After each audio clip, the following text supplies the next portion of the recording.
L4 L5 டிஸ்கில் வந்து compression ஆனதுனால கால் வரைக்கும் வலி பரவலாக இருக்குது அப்படின்னா அதுக்கு டீகம்ப்ரெஸ் பண்ணுற ட்ரீட்மெண்ட்ஸ் பண்ணுவோம். டீகம்ப்ரெஷன் எக்ஸசைஸும் சிம்பிளாக இருக்குது. அது நம்ம பெட்டில் படுத்துக்கிட்டு எல்லாரும் சுலபமாக எப்படி பண்ணலாம் அப்படின்னா, சைடாக திரும்பி படுங்க. இதை போல் சைடாக திரும்பி படுக்கணும். படுத்துட்டு அப்படியே குப்புறப்படுத்த மாதிரி கை வைங்க.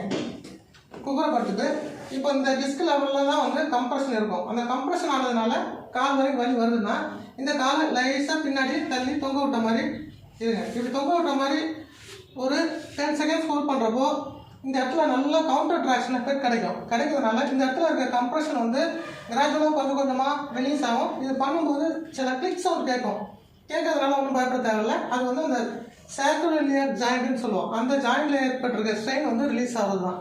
இது வந்து ஒரு 5 தடவை ஒரு 10 செகண்ட்ஸ் ஹோல்ட் பண்ணி பண்ணுறப்போ கண்டிப்பாக வந்து அந்த கம்ப்ரெஷனை